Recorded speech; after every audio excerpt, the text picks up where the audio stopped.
let's touch on this. Much more Brexit news to follow, both on this show and on TMBS. But this is important, to say the least. In the United Kingdom, I don't know if you're not playing it yet, right? In the United Kingdom, there is a leader of the parliamentary opposition. His name is Jeremy Corbyn. If you have been reading the British tabloids and listening to hysterical people in the United States, he is some type of globe-defining, monster. Now, what he is actually doing is saying that the United Kingdom's crisis predates Brexit. It certainly goes back to deregulation and neoliberalization and making the UK a dangerous financial hub and an oligarchy. It certainly goes back to New Labour and Tony Blair and Gordon Brown's alliance with the financial industry and other corporate interests and selling out of unions and so on, the classic global third way story. And that under the Tory governments, going back to the coalition of Cameron and the Lib Dems, then Cameron's second solo Tory government, and now Theresa May, the ruthless, sustained austerity campaign against this country, the United Kingdom, have increased poverty. There's a massive amount of xenophobia and so on. Now, he's been trying to run a third way essentially himself on Brexit. And I'm not sure I agree with every single move he's made, but I do agree with the basic premise that this government clearly is unable to function and there need to be elections. And that is the bottom line. And when people go out and vote, if they are voting for Labour, they're voting for solid moves towards restoring and creating some sense of social democracy in a country that has been absolutely devastated by the right and by the Tories. Now, that's what's going on here. And also, this is someone who has had critiques of U.S. empire, of UK foreign policy. He wants to know why there's still forces in Afghanistan. That is a natural, sane question for anybody. He wants to, stop the campaign in Yemen, as an example, that we talked about earlier. Now, you may disagree with this or that comment or inclination he has, and that's fine. But the notion that this is anything other than, frankly, democratic socialism at home and basic herbivorous human rights orientation abroad is ridiculous. And it's also really dangerous because it leads to clips and actions like this. We're going to play this now silently, but this is video footage. I believe these are British troops deployed in Afghanistan doing target practice. Okay, this looks normal. They're practicing firing. So far, so good. Nothing particularly distinct about this. You're going to ask yourself why we even watching this. Not super safe with the muzzle control, but not super safe with the muzzle control, which fair enough. Oh, they're shooting a poster of Jeremy Corbyn as their practice. That's what they're doing. Now, there was a report in The Independent that came out a couple days ago of an unnamed general saying that they would consider intervening on any government that threatened their national security.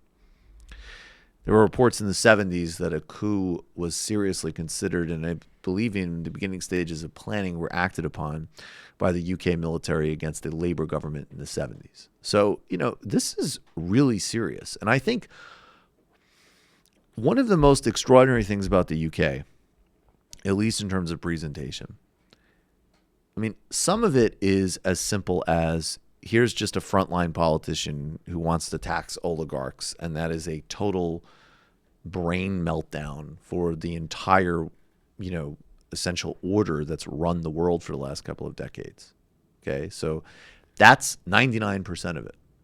Then, you know what, frankly, in a sane discourse, and we actually did an illicit history on this for TMBS, there's nuances you can get to around the left and anti-Semitism in the UK, and there's clearly been times where I think objectively Jeremy Corbyn has misstepped.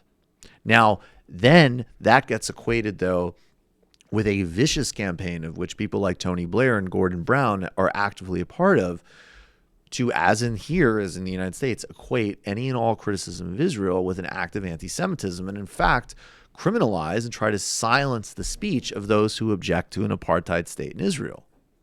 So in a sane world, we could make Jeremy Corbyn better on this rhetoric and this sensitivity, as almost anybody could be made to be better on everything. But in the world we're in, we have a campaign to delegitimize a solid social democrat with a plan to save the United Kingdom from emergency that will benefit everybody in the United Kingdom, other than the oligarchs. And the answer has been a sustained, relentless propaganda campaign from the corporations, from the tabloids, from the right-wing interests in his own party, from a former prime minister who's a war criminal and a liar. And now we see intimations from the military that there's literal coup and insurrection talk. And the only conversation in response to Corbyn is that somehow he represents a crisis. The United Kingdom is in a crisis. And that crisis was created and preset by Margaret Thatcher and Tony Blair.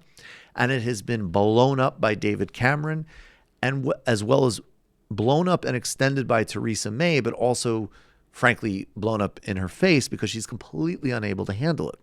Waiting in the wings when Theresa May leaves leadership of the Tory party, which she will sooner or later, is Boris Johnson, a xenophobic, sort of Donald Trump-esque but smarter, horrific aristocratic trust fund baby with far-right populist tendencies, but too much cynicism to even have that as a thoroughgoing conviction. Who helped make Brexit happen to essentially help himself with a couple of news cycles.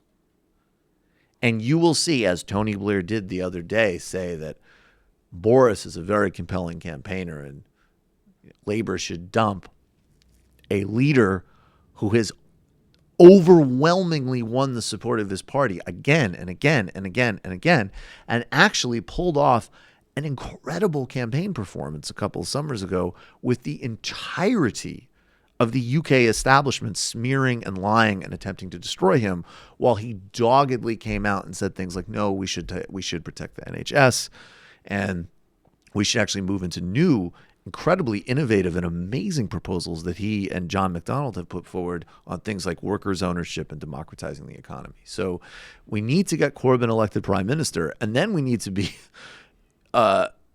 incredibly watchful of just how far these forces will go.